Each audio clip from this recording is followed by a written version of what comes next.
എന്നെ ചാടിക്കുന്ന പോലെ തന്നെ പട്ടികളെയും. നീ ഹിറ്റ്ലറെ നോക്കൂ, ഇവൻ എത്ര പാവമാണ്. ഇവനെ പോലെ നിനക്കും അനുസരണയോടെ നടന്നൂടെ? only 4 biscuits for you.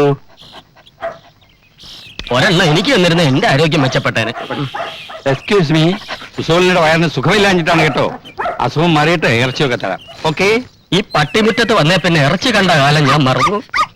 Oh my dear Cleopatra, ഇന്നലെ രാത്രി ആന്റിബാർ തന്നിട്ട് വൈറ്റ് ചെയ്ത് പോയോ? അത് ദിവസം എനിക്ക് തരുന്നുണ്ടല്ലോ. വളയം പിടിക്കുമ്പോ വയറ്റിന്ന് പോകുന്ന ആരെങ്കിലും അറിയുന്നുണ്ടോ? ഞാൻ കണ്ട പ്രാന്താണ്. ആ പട്ടികളോട് കാണിക്കുന്ന സ്നേഹത്തിന്റെ 100-1 അംശം ഈ ഡ്രൈവറോട് കാണിച്ചാൽ മതിയായിരുന്നു. ഓമനക്കുട്ട കുറയ്ക്കണ്ട, ദാ വരുന്നേ. ഇങ്ങനൊരു മനുഷ്യൻ. എന്താ സാർ? എന്താ സാർ?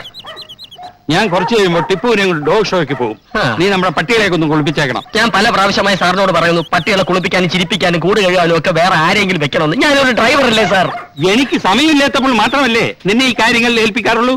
ഇനി സത്യം പറയാമല്ലോ സാറേ, ഈ പട്ടികളെന്ന് പറഞ്ഞാൽ എനിക്ക് അറപ്പും വെറുപ്പുമാണ്. നീ വേണേ എന്നെ പുച്ഛിച്ചോളൂ, ഞാൻ ക്ഷമിക്കാം. പക്ഷേ പട്ടികളെ പുച്ഛിക്കരുത്. ലോകത്തെ ഏറ്റവും നന്ദിയുള്ള വർഗമാണ് പട്ടികൾ. പക്ഷേ എല്ലാവരും പട്ടികളെ തരം താഴ്ന്ന ജീവികളായിട്ടാണ് കാണുന്നത്.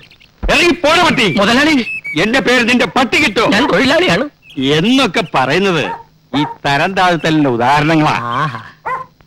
മനുഷ്യരെക്കാളേറെ പട്ടികളെ സ്നേഹിക്കുന്നത് കൊണ്ടാണ് നാട്ടുകാരെന്നെ പട്ടിമേനോൻ എന്ന് വിളിക്കുന്നത്. ആ വിളി കേൾക്കുന്നത് എനിക്ക് സന്തോഷമാണ്. ഒരു സുരകസ്നേഹിക്ക് കിട്ടുന്ന ഏറ്റവും വലിയ അംഗീകാരമാണ്. നിനക്കറിയാമോ, എന്റെ ഭാര്യ മരിച്ചിട്ട് പോലും ഞാൻ കരഞ്ഞില്ല. പക്ഷേ എന്റെ എലിസബത്ത് മരിച്ചപ്പോൾ ഞാൻ കരഞ്ഞു.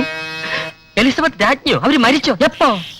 എലിസബത്ത് രാജ്ഞിയല്ലടോ, ഏലം കുളത്തുനിന്ന് വായിച്ച വളർത്തതായി എലിസബത്ത്. ആഹാ, ഇത് ഈ ജന്മം ശരിയാവില്ല. കഷ്ടം.